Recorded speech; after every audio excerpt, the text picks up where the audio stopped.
Ivy Odom, welcome to Biscuits and Jam. Thank you. This is so fun. Well, I mean, I've worked with you for so long, and it is very rare that we actually get to sit down and have a conversation. So I'm kind of excited about this. I'm very excited. It's fun to work in a place and listen to all these cool people, and now I'm one of those cool people, I guess. Hopefully I'm half as cool as some of the people that we get to interview on. You're the coolest. So I don't know. We'll see. So glad you're here. So I want to say off the top, congrats on the new cookbook. Thank you. It's very exciting. Long time coming. It's called Ivy's Southern Kitchen. My Southern Kitchen. It's called My Southern Kitchen? Yes. What am I saying? It's called My Southern Kitchen. Well, it's confusing because my column in the magazine is Ivy's Kitchen. So, My Southern Kitchen. And it's right here. Exciting. So, look at it. Blue and white. Very Southern. It's a beautiful cover. And, of course, that's all we have right now. We don't have the finished book yet. Your guess is as good as mine is what the inside's going to look like. Yeah, I know. Well, hopefully it's going to look fantastic. I know. I want to ask you about what made you want to write a cookbook? I mean, you've been in food and recipes for a long time, but why specifically a cookbook? I grew up on cookbooks. I mean, I grew up in the era of Food Network and loving watching people on TV doing a lot of things.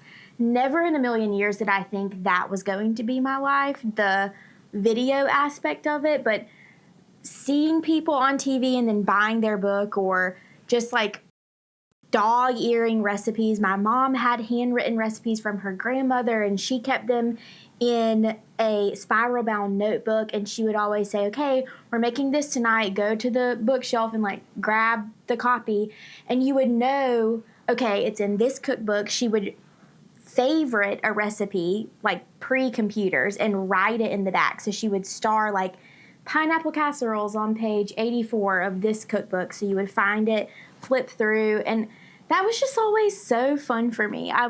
She was a reading teacher, so I grew up not really loving reading, but the one book that I would read cover to spine, like the whole thing, cookbooks, because they just held my interest. I would cook through them. They were interactive, but the stories that people told were just always so fascinating to me. It's just cool how food is just such a big connector for so many things in your life, and the recipe might not be exactly how you grew up eating it, but it's cool to see other people's life through like the ingredients or the method that they choose in their cookbook. So yeah, it's just been so cool to put basically my life's work, not really, but kind of a culmination into 200 and something pages in a book. So. Yeah.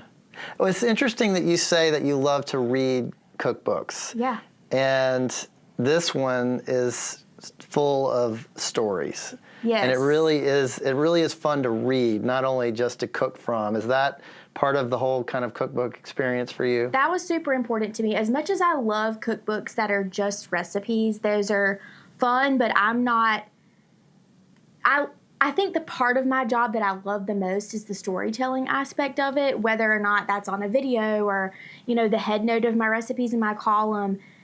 The why behind the recipe to me is almost more important than the recipe itself. So it was super important for me to be able to get these stories across and tell people why they should make it or my personal experience with it, instead of just saying, a cup of butter, a cup of sugar. Right. I thought you can make a recipe 10 times over, but the why behind it is so fun. Yeah. And you came out of cookbooks too. I mean, didn't you? You worked for Rebecca Lang for a while, yes, who was a Southern Living contributor and writer for a long time, working on some cookbooks with her. Yes. So whenever I was in college, I had an internship with Rebecca Lang, and we worked on 2 different cookbooks together. So I think for her, that was her 5th and 6th cookbooks, if I might be getting those numbers wrong, but she's worked on a lot of them. She was a pro. Yes, very much a pro. So it was such an honor and such a cool experience I never would have gotten otherwise to be able to work with her. So the first one that we did was 51 recipes for fried chicken, which can you imagine? Did you still like fried chicken at the end of that? At the end of it, both of our cholesterol levels were higher than they should have been. But yeah, we both still love fried chicken. We fried it in the heat of the summer, and the recipe development went through the winter, and we fried it in snow outside because we did all the frying outside to not smell up the house. Yeah. We had a lot of fryers going at one time. But then the second book that I got to work on with her was honestly a complete 180. It was the Southern Vegetable book, which was a Southern Living cookbook. Probably a good change. Yeah, a very good change. They weren't all completely vegetarian recipes, obviously, but all vegetable forward. So much fun to see that process from start to finish with her. And honestly, it just kind of opened my mind to the whole idea of that being a job. You grow up reading cookbooks and reading the stories behind it, and yes, it kind of was always a dream to do that for me, but you don't, as a 10-year-old, think, oh, I could work at Southern Living magazine or I could write a cookbook one day. It's just not something that feels like it's in the cards. Doesn't occur to you. No. Yeah. No. Yeah. So she really showed me the whole world to food media, and what a big world it is. Yeah. So fun. Well, you've come a long way to get here, and I want to talk a little bit about your hometown, Moultrie, Georgia. Georgia. This is deep south. I mean, this is almost all the way to Florida, right? Yeah, we're about 45 minutes, maybe a little less, north of the Florida line. Yeah. So very far south. I grew up going to the beach a lot of weekends. My parents had a beach house on St. George Island. So if that tells you how close it is because it wasn't that the far. Gulf. No, it was awesome. I loved every bit of growing up in Moultrie. I always tell people, I'm from a small town. You've probably never heard of it. Nowadays, people have heard of it, and it's not as small now as it was whenever I was growing up. Yes, I can go home and you see people that you're in the grocery store, like every time you're going to run into somebody you know, which is so much fun. Sometimes it's a little annoying, but mostly it's very fun. But it's kind of blown up in the past, maybe 10 years, honestly, since I've lived in Birmingham. We have a Publix now. We have Chick-fil-A. We didn't get that until I was 16. So little things like that, you go from, all right, it's not as small of a town anymore. We still only have one high school though. So what are some things about Moultrie that kind of stand out that make it unique? Well, fun fact, our slogan for Moultrie, Colquitt County is the city of Southern living. No way. Yes. How do I not know that? I know. Isn't that so cool? I feel like there's probably other cities that say that about themselves, but honestly, I am completely biased. But being from there, it is such a cool town to be from, and I really do feel like working here, it embodies everything that we embody kind of as a brand and as a magazine, and it really is just so cool. People, it's a special town, and we always say all roads lead to Moultrie, and it's kind of funny how that's true. There's just a lot of different people that have come there and kind of like really tried to make something of Moultrie as a town, and it's just like I said, you can go into the grocery store and run into somebody that you know, but you can also, gosh, I don't know, I'm messing up talking about it. I love it so much. It's just like we're a big rural agricultural town, so that's like the DNA of Colquitt County as a whole. So you really have a lot of diversity, which I love about Moultrie. I went to school with a graduating class of 485, which sounds crazy thinking that you're from a small town. Football was everything. Friday nights, we were at MacTharp Stadium cheering on the football team. And we went to state most years, which was so fun, and got to play in Atlanta. Who was your team? What were they called? The Colquitt County Packers. Okay. I was not a cheerleader. I was, had nothing to do with it, but that's you were just cheering what in you your did. own way. Yeah, exactly. I'm so proud to be from a town that I think is just like everything about the South that I love. People are hospitable and warm and really just like want to get to know you for who you are. I think embodies Moultrie. It's great. Ivy, take me inside your house for a minute, and specifically in your kitchen. Tell me a little bit about the kitchen that you grew up in. What does it kind of look like, feel like? What was on the table on a typical typical weeknight? My mom and dad are still in the house now that they built whenever I was 14. So we moved into that house when I was 14. And I got to have a really large hand in helping them design that house. Really? Yeah, which was so fun for me. The style of the house is like what would this have been? 2007, maybe 2008. It's very Mediterranean. Like it doesn't, when you think of my style now as a Southern woman, it is the complete opposite of what you would think my style is.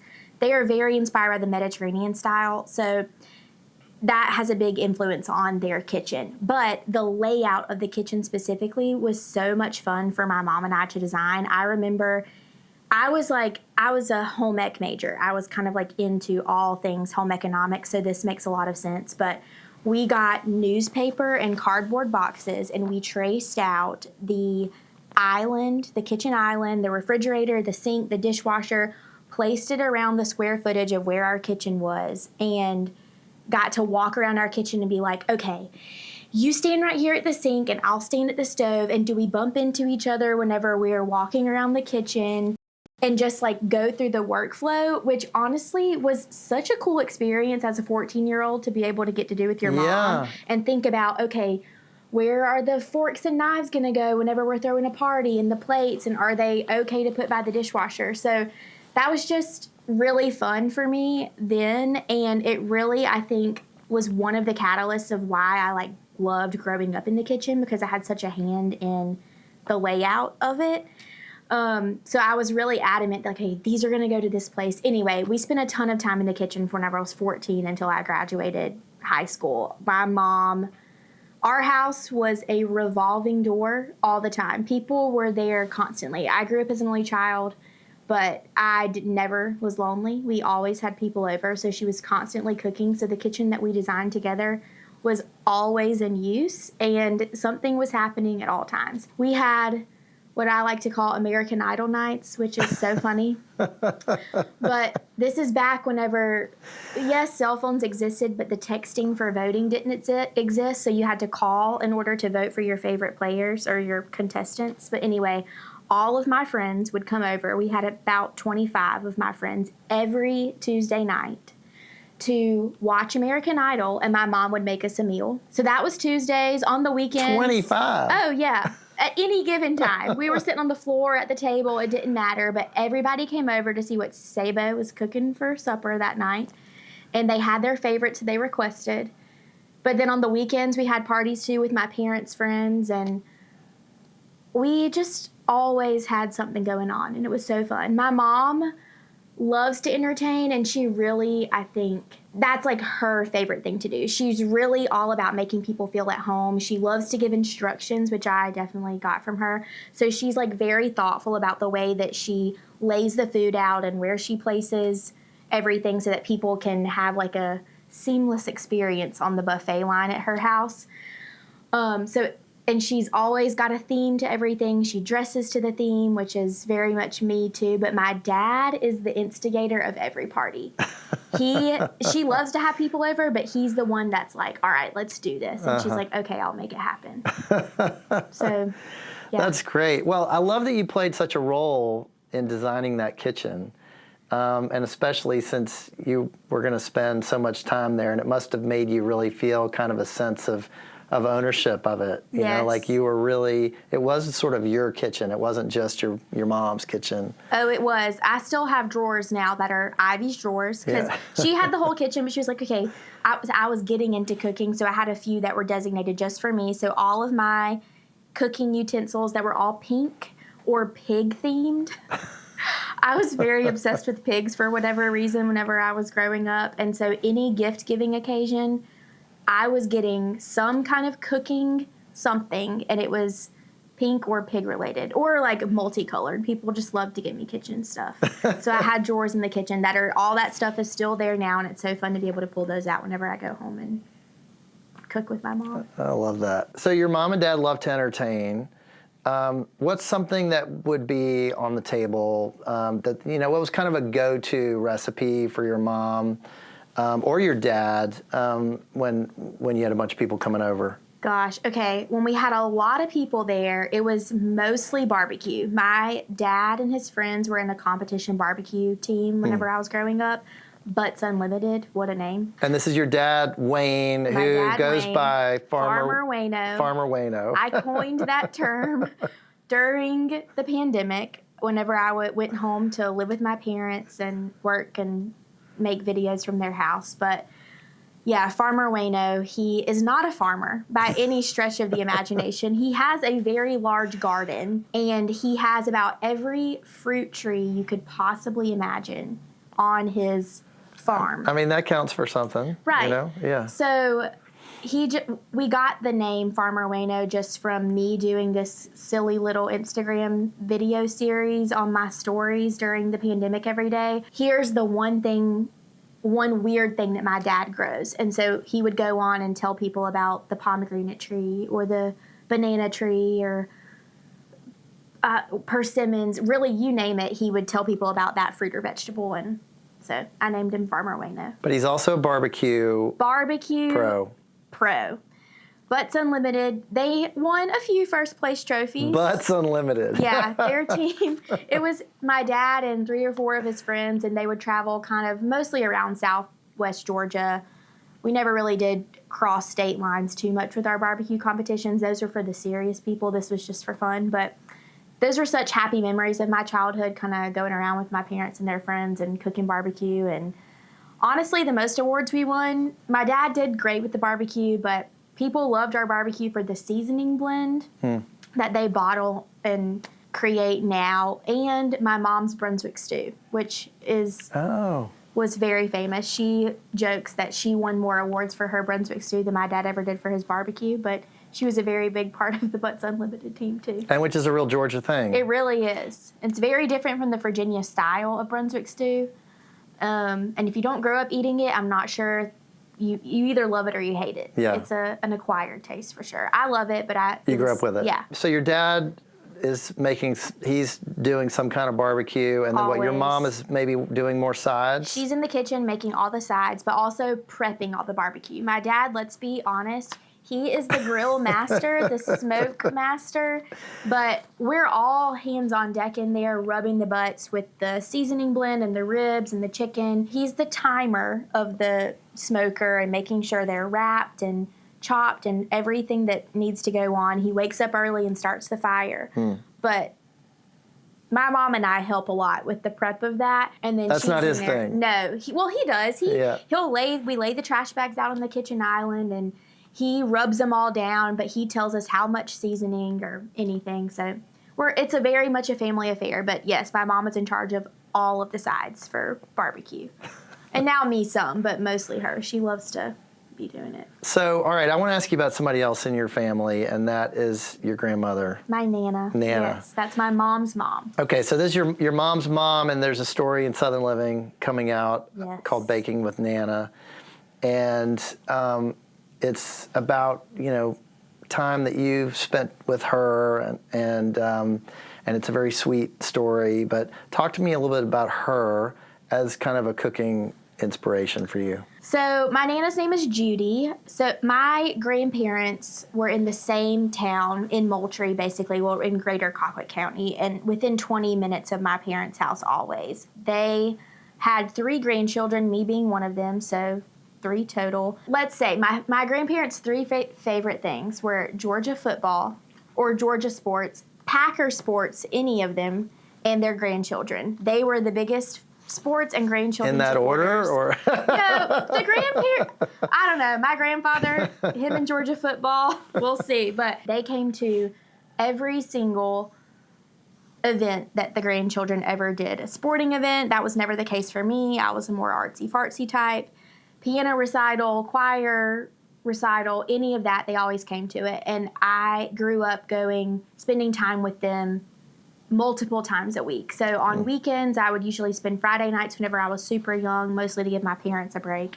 But I remember Friday nights going over to my grandparents' house, and this is obviously not football season because we had other things to be doing then, but we mostly during the summertime. We'd make something fun Friday night. We would watch a movie. But then Saturday morning we would wake up and my Nana always made breakfast. It was always a big breakfast. So grits, biscuits, or rice. She loved to make rice for breakfast. For breakfast? Yeah. Really? That was always her pick. Papa always liked grits and the kids liked grits too. But biscuits, sometimes dinner rolls, we would have those for breakfast too. And then bacon, sausage, eggs. On a big occasion, we might have fried cube steak. She didn't love making that for breakfast, but we always had that for a holiday. Huh. Fried cube steak with gravy. Anyway, I just remember waking up to the smell of bacon frying in my bedroom at their house. And I swear to this day, they had original heart pine flooring in their house. And my house now has original heart pine flooring. Every time I cook bacon, I tell Luis, my husband, I'm like, it smells like Nana and Papa's house. Whatever that weird combination of old house, heart pine flooring, and bacon cooking smells like Nana and Papa's. So what a way to wake up on a Saturday morning, honestly, to that. So we would have a big breakfast. We'd go outside and play. We would hit golf balls and then come back in and Nana would have lunch ready. And it would always have a slice of tomato on whatever the plate was. But a tomato was a non-negotiable. I would be known to sometimes sneak a bite of pimento cheese that she always kept in a country crock tub in her avocado green refrigerator as like a midday snack. And I loved having that with my slice of tomato too. But then in the afternoons, we would, if it was raining, we would make pot holders. So they're like old-timey, made out of kind of old socks, honestly. Yeah. And you would loom them and use those for the kitchen. So it was always kitchen related. And if it wasn't raining, we'd maybe be back outside or making tea cakes, which is the story that we wrote about in the magazine, that and fried pies. So Nana, she was a good cook, like a great cook, but she loved a shortcut, which I think was really cool for me to be able to see that. Like my mom liked shortcuts too, but I would say Nana loved them more. So her famous fried pie recipe was a tortilla that she stuffed with like a apple pie filling, and then we crimped it with a fork and fried it. And that would be like a good old-fashioned fried pie like you would get like at McDonald's, honestly. Just with a tortilla? Yeah, with a tortilla. And It was so good. And I was like, wow, I can make that, at home. And then she loved making tea cakes, which are like an old-fashioned Southern kind of butter cookie. And we would always... And which is in the issue of Southern Living. Yes. It's in the August issue of Southern Living. Yeah. Yes. So on Saturdays, we would make those. And we would get out the white lily flour, sit around her breakfast table, make the dough, roll them out, cut the cookies with shot glasses. That would make it the perfect size for a tea cake. We would bake them, and the grandchildren would all get their individual Ziploc bags to take home and eat. And growing up, I loved the tea cakes. They were very plain, just a sweet, easy to eat sugar butter cookie. But whenever I was reading her recipe back and making them now as an adult to test the recipe to put into the cookbook, she has 2 instructions on her handwritten recipe card as like classic, honestly, given my Nana's instructions for any handwritten recipe card. But there's 2 options, and it says you can either roll the dough out and cut it with a cookie cutter, which is mostly what we did whenever I was growing up. Or you could take the cookie dough and form it into a gumball-sized ball and bake the cookie dough ball that way, like you would like a chocolate chip cookie, like you're hand rolling it. So I was like, let me try both ways. I baked both ways in the oven when I was testing this recipe, and I preferred the gumball method. I was like, oh, this is like a thicker cookie. It's not as thin, wafer-like. I love that a gumball is the reference. I know. I'm like, but you know exactly what size to do when you think of it. I loved the gumball method. So when it came time for the photo shoot, we brought Nina up to Birmingham, and she was cooking in my kitchen for the first time, and that was so much fun. But she has strong opinions, and I started doing my gumball method, and I showed her. I was like, look, you wrote it on here, gumball method. She was like, we never did that. And I said, well, you wrote it, and I tried it, and I like this method. And she was like, I don't know. So she's like, I'm going to do it my way. You do it that way. We baked it and we tasted both of them. I still stuck by, I love the gumball method. And she's like, that is not a tea cake, Ivy. We have pictures in the magazine, you can see them, of my gumball cookies and her rolled out cut ones. So I will forever and always know that that is the preferred way, even though she did write down. I have proof. That's gumball. so funny. That's so funny. I love that. Even though, it was in her handwriting on that card. Like, I know this is your writing, Nina. Look at it. She's like, I don't know what I was thinking. All right, I want to talk a little bit about your culinary journey, and then we're going to get to the book in a second. But so you go to Georgia. Go Dogs. You're a Georgia Bulldog through and through. Yes. Did your interest in culinary arts really kind of start there? No.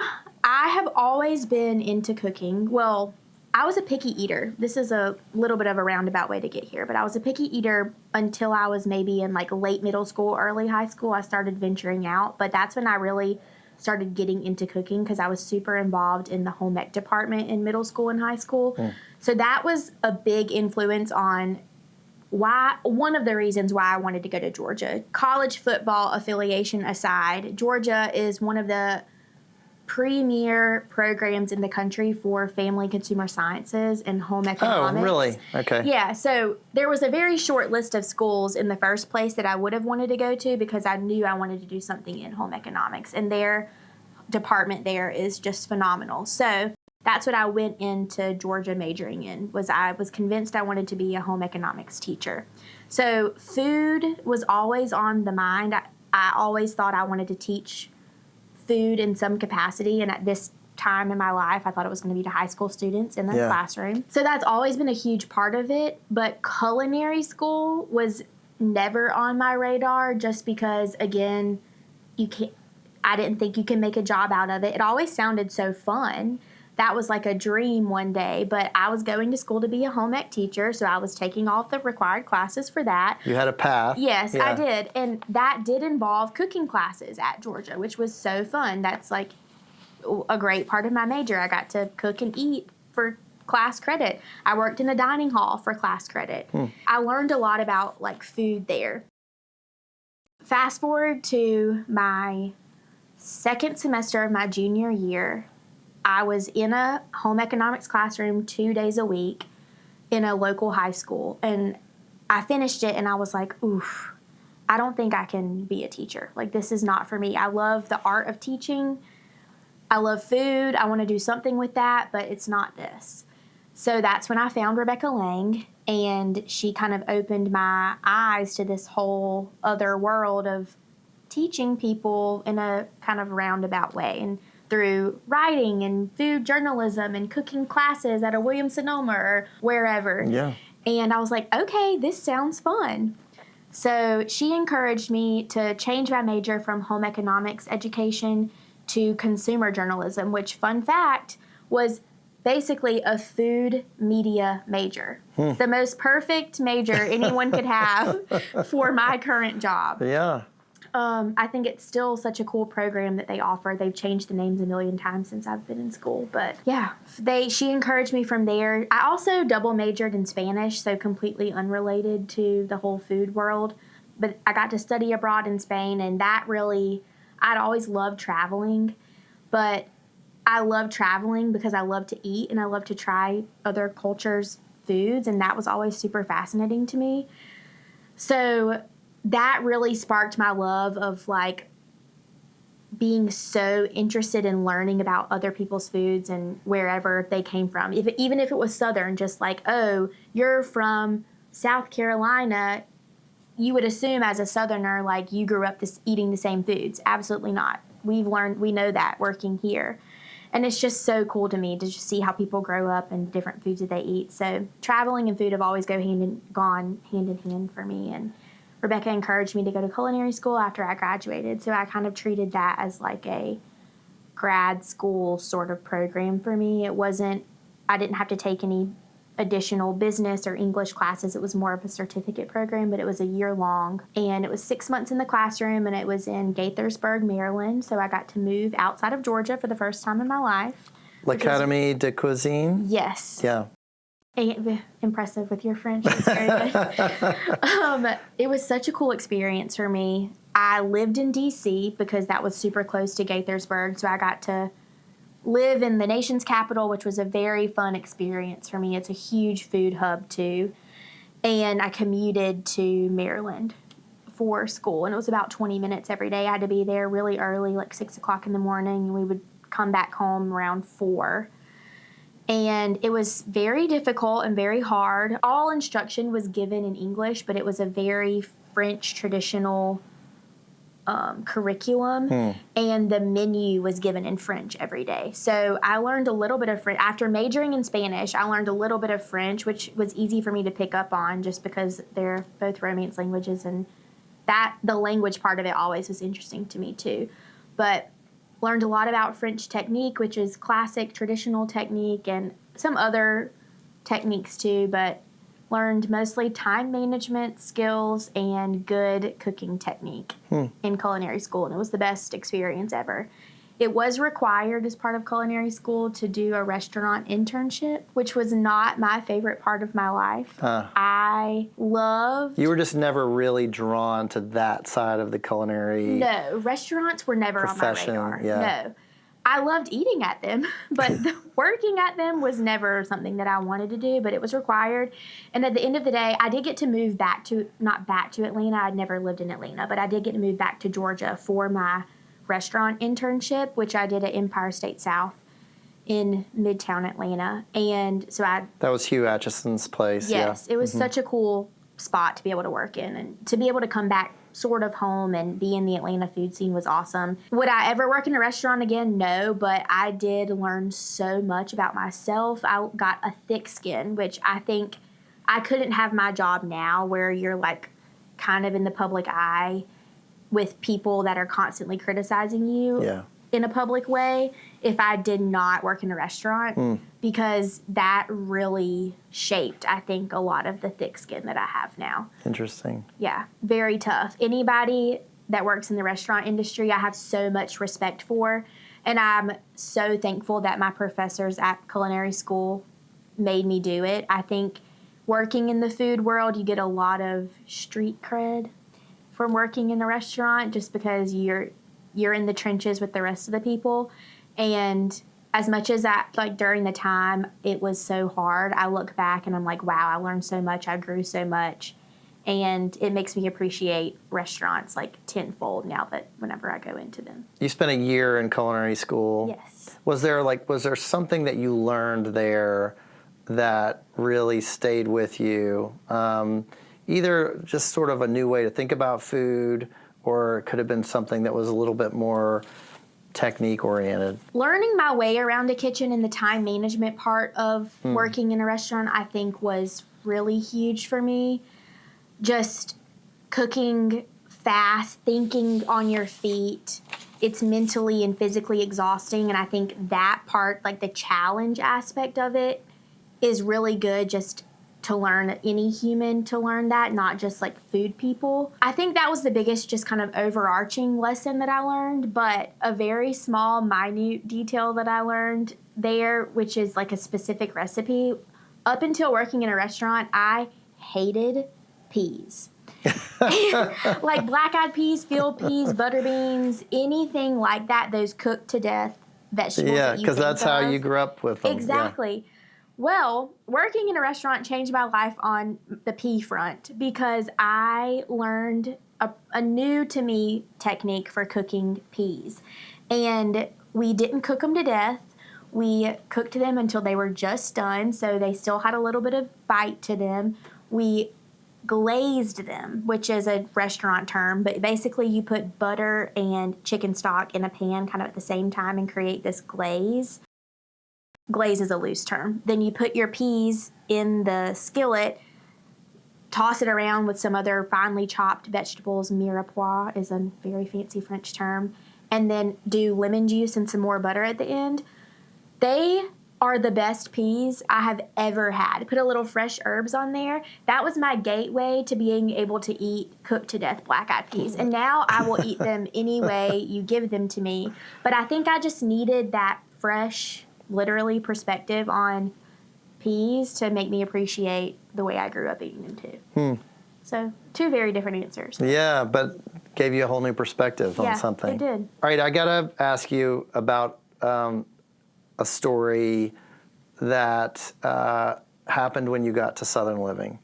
And this is really kind of how I got to know you. So you come here and you are working in the test kitchens. You got an internship. You were a fellow in the test kitchens. You were doing a lot of grocery shopping at the time. Lots.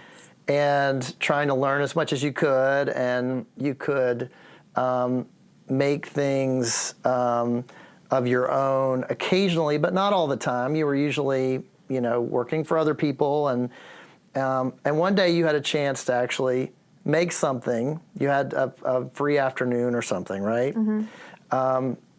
And you made a chocolate cake. I did. Not just any chocolate cake. Not just any chocolate cake. A chocolate cake with a lot of layers, an 18-layer chocolate cake. Yes. So tell me about that, and why was that recipe kind of meaningful for you, and why did you want to make it that day?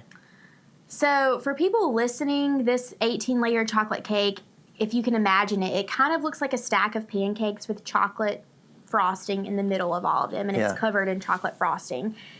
For me, this cake, growing up in South Georgia, this cake was everywhere. Every birthday, every barbecue restaurant had it sliced on a styrofoam plate, wrapped in plastic wrap for you to pick up as your dessert option at the Meat and Three or barbecue restaurant.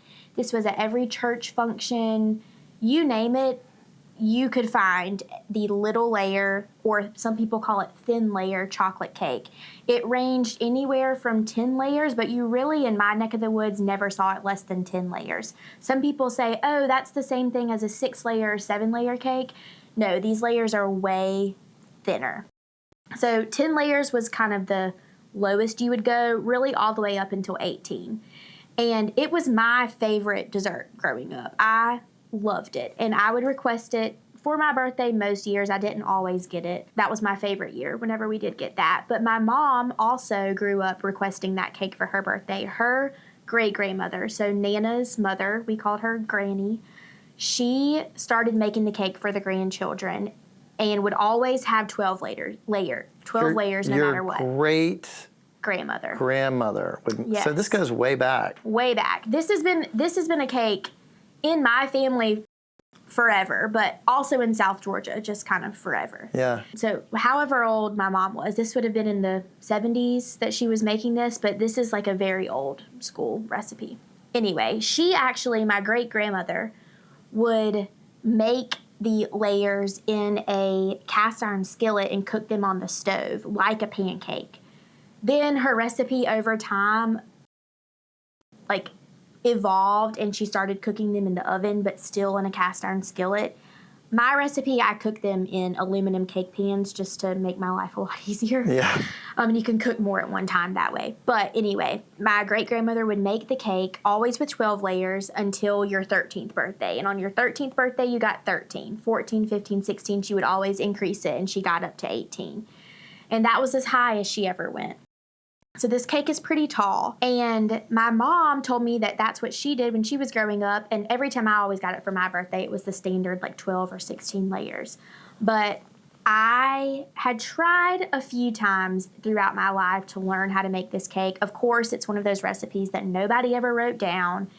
The frosting is cooked, so it's a chocolate frosting that you cook on the stove, and you put on cake layers when they're still hot. So that right there is not normal for cake baking. Normally it's 2 very cooled cake layers, oftentimes even refrigerated. It was always a challenge because that cooked frosting aspect, whenever you start cooking sugar, it can turn into caramel, it can crystallize. Yeah. So perfecting that recipe for me had always been something that was really hard. And you couldn't get the yellow cake layer correct. Was it more of a pound cake batter, or was it looser like a, white cake mix? So I made it my mission. I was I had failed at this cake so many times in my life. It was always so ugly. I could never get it to be 18 layers. And by the time I got the amount of layers up and tried to frost the outside, I never had enough chocolate frosting to finish it. So anyway, I was determined whenever I started working at the Southern Living Test Kitchen. I was like, I'm going to perfect this recipe. So I went around asking all of my counterparts, my coworkers, who had been here for forever, and these were legends in the Southern Living Test Kitchen. Like, have you ever heard of this cake? Have you ever eaten it? Have you ever seen it? I want your perspective on it. And they looked at me like I was crazy. Like, I've never heard of that cake. I've never seen it. And I was like, y'all, you work at Southern Living. Like, this is the Southern cake. And so I was like, all right, this is what I'm going to do. And so I started making the cake layers, and it drew a crowd. Obviously, you came up. Because 4 layers are in an oven at a time baking, and they only bake for 5 minutes at a time. So I have commandeered all 4 of the ovens in the test kitchen. Yes. Pulling cake layers out left and right, running around like a chicken with my head cut off, and I've got hot icing, and I'm layering it up, and so people are coming by, and I'm telling the story about my great-grandmother and how she would increase the amount of layers and how this cake was everywhere in South Georgia, and I don't know why anybody at Southern Living had never heard of it. And anyway, you were like, will you please make a video about this? And I was like, no, Sid, that sounds terrible. And now, here we are. Here we are. Yeah, I remember somebody, I don't know who stopped by, but somebody stopped by my office and said, there is this girl named Ivy who is up in the test kitchens, and she is making this crazy cake, and you've got to come and take a look. And it sure was. Yeah. But it's so cool. It's a beautiful thing, especially when you cut into it. It's really dramatic. The outside is ugly. The outside is. But when you cut into it, it's like, wow, a showstopper. Yeah. It's like we always try so hard working here to make sure the outside of our cakes look beautiful. And honestly, you eat with your eyes first, so it's true. But this cake is like one that when you're serving it, you need to slice into it so people know what they're getting. But then also they're like, oh, look at how many layers that is. That's impressive. I want that cake. So it's like the one thing you can mess up on the outside, but still people are going to want it because the inside looks so cool. Yeah. Well, it made for a great video. And, here we are, almost probably 10 years later. Almost. Yeah. This year is 9, so 26 will be 10. Wow. Yeah. I would like to do something with you called the jam session. I love these. I'm going to ask you about 10 questions. These are kind of rapid fire questions. Just don't even think about it. Just, answer quickly, and we'll see where it goes. You ready? I'm ready. Hey, y'all. I'm Ivy Odom, and this is my Southern Living Jam Session. Okay, biscuits or cornbread? Biscuits. TikTok or Instagram? Oh, no. I love TikTok. I really do. It's way more casual. So I'm going to go with TikTok. Okay. Georgia or Alabama? Oh, okay. Duh, Georgia. Go Dogs all the way. I had to give you an easy one. Tailgate at home or at Sanford Stadium? Oh, Sanford Stadium, for sure. It's a lot more work, but definitely worth it. The worst dish I've eaten on camera is blank. On time. It's a tie. I had to make an old-fashioned kind of gelatin recipe that had cottage cheese, lime jello, horseradish, Worcestershire, and shrimp. And that was awful. I took one bite and I was like, ooh, this is not for me, but this was early in my video days, and so I was like, I've got to keep it together. Fast forward a year later, and I don't know why this grossed me out so much, but pickled eggs. I love a deviled egg, but something about a pickled egg, that was the first time I gagged on camera. I was like, I can't do this. Why did they make me do it? Both of those. Don't want it. Yeah, that first one, I don't know how you got through that. The condiment I can't live without is blank. Mayonnaise. Yeah, for sure. My favorite Southern Living recipe is blank. Cream cheese pound cake. It is the reason why I love cooking and is the reason why I think I have this job and how I got into this whole food world in the first place. It's my favorite recipe my first one that I maybe made from Southern Living that I definitely remember. And the one that my mixer knows it by heart. I don't have to think about it, and it comes out of my oven a lot. Okay, this may or may not be a different recipe, but my favorite recipe in the book is blank. Different. There's this recipe called summer pasta in the book which is a take on a pasta dish that I made for me and my best friend the summer that we lived in Athens before we both kind of got our big girl jobs. Or really, I went to culinary school. We made this, we called it our pasta, and this is a riff on that. Back then, I think about that recipe and I'm like, wow, that was really terrible. But at the time, we loved it. And this is my perfected version of that pasta. So it's like a corn, tomato, olive oil, lemon, Parmesan pasta with crispy breadcrumbs on top. And I say it encompasses all of the food groups that we liked that summer, which was creamed corn, tomatoes, pasta, and rosé. So all of those ingredients are in that pasta, and it just like is so nostalgic for me, but just also so good. Especially, right now when, we're in the middle of summer. And the hot sauce I can't live without is blank. I love red clay hot sauce. It's the from best. Charleston. Yeah. Yes, they're so great. I actually have two. That's a very different style of hot sauce. It's more vinegar based and it's not super spicy. But whenever I really want some heat, El Yucateco green hot sauce. Oh, I know that. Yeah, it's great. That stuff, I could put it on anything if I really want something spicy. So I have two different uses for my hot sauce. So red clay is like anything you would want a red hot sauce for, but green hot sauce, really good. Okay, you heard it here. Every Southern kitchen needs blank. Ooh.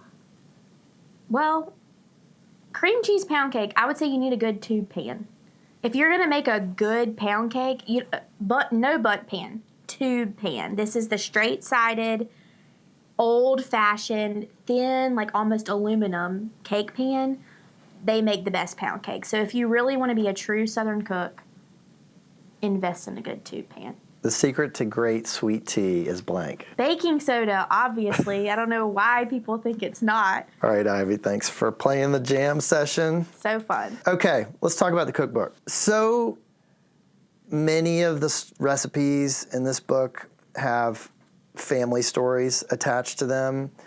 And I'm wondering if there's a recipe that, that sort of stands out in that regard, something that, really means a lot to your family that's in the book. I have a ton of recipes that are called Mama's fill in the blank. So Mama's squash and onions, Mama's potatoes and onions. And those two recipes honestly are just like side dishes that she made all the time and are super Southern to me. And they're super simple. They both start in a cast iron skillet with bacon grease and some onions, and then put in your vegetable of choice. And just when I think of her and I eat those dishes now, I just am like, this tastes just like my childhood. And those are so special to me. So those are ones that I think are like the most nostalgic for me, but I have so many other ones that were inspired by grandmothers and just all kinds of things, which people can read the stories behind all of them. My Aunt Patty has a recipe in there. She's my godmother. The fun thing about the South is you can call everybody an aunt and they're not related to you at all, but she's my godmother, and in the book, it's called Aunt Patty's rice consomme. That's what she always called it. In my house, we always called it brown rice. But the internet fell in love with this recipe, and they like to call it stick of butter rice. So the rice has like a literal stick of butter in it, and a can of beef consomme and some mushrooms and onions, and it's so good. And I think like most of the book, honestly, was inspired by somebody in my family or somebody that was really close to me and like family. And it's hard to separate, I think, any of the recipes out that didn't have some kind of influence on something that meant something to me growing up. That's why you chose them. It's because there was that Yes. family connection, and it was Yes. something personal to you. Yeah. There are a few in the book that are like, oh, there's a salad recipe in the book that honestly I really love. It's like collard green salad with a shallot sherry vinaigrette, which is so fun because most people think you have to cook collards, but actually you could eat them raw and they make a really good salad. And it's in the book because I now, as an adult, eat a lot of salads. But I wrote the head note and I said, I probably should have named this recipe, oh no, my book is too brown, I really need a salad. And so there are a few in there that are just like really great recipes that I cook a lot at home, that I love to eat, that are just fun for me. But I would say 90% of them have some sort of family tie. Maybe even the collard green salad has like a salad dressing that probably tastes like something my mom made, honestly, if I'm thinking about it. So, yeah, they all relate back to family. Let's talk about football for a minute. So, I know you're just Georgia through and through. You've spent a lot of time either going to games or watching them at home, having people over. So tailgating is a big thing for you, always has been. Yes. What's a tailgate recipe that's kind of a go-to for you, always a hit? Your friends maybe even look forward to it. My parents, they had the tailgate to come to in Athens. All of my friends, still to this day, we don't go near. They were at every single home football game whenever I was in Athens. They never missed a single one whenever I was in school there. And still, we maybe make it to one game a year to tailgate every fall. And my friends, if they are in Athens, always walk by our tailgating spot to look for Sabo and Wayno's tailgating spot. And honestly, there are so many recipes. We have a whole tailgating section of the book that includes all of my mom's favorites or ones that were inspired by her favorites. She always had Conecuh sausage. That was like a huge, which funny enough is an Alabama product, but it's delicious. And that was always huge at our tailgates, along with barbecue, which we've already talked about. But she was actually known for trying to be creative at every single tailgate. So she really didn't like to repeat a lot of the same menu items. And they brought a grill, they brought Bunsen burners and like chafing dishes. So they could really pull out all the stops, even near Sanford Stadium in Athens. And so she's just got so many just different creative recipes. One of my favorite things that she will make when we're at home watching a football game is jalapeno poppers. She loved to make those, and jalapeno popper dip if she's too lazy to stuff the peppers. Which does take some time, yeah. Exactly. So the flavor profile of a jalapeno popper to me is just like iconic football.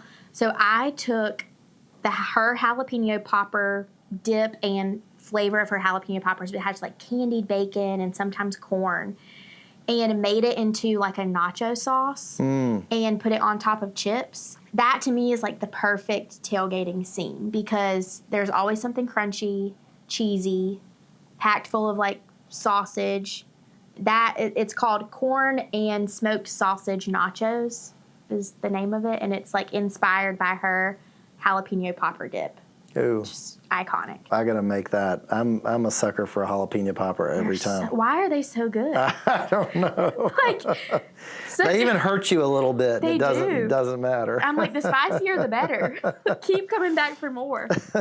If you had to pick a recipe in the book that is the most Southern recipe in the cookbook, is there something that jumps out at you?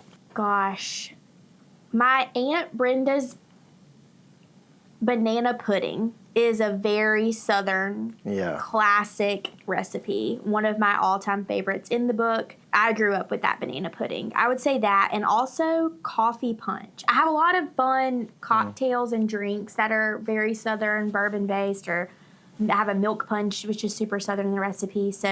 But coffee punch is kind of another one of those South Georgia staples that, like the Little Layer chocolate cake, coffee punch was at every single gathering. Yeah, but you just don't see that around very much. No, you don't. And it's so yummy and easy. And I don't know why people don't make it as much as they used to anymore. But it's ice cream, coffee, chocolate syrup, and milk that you whisk together and serve it with some more chocolate syrup in a punch glass. And it's basically dessert in a cup, and it's so good. And so Southern and delicious. So that and banana pudding, I think, are very Southern. Ivy, you represent kind of a next generation of Southern cooks, a younger generation of Southern cooks.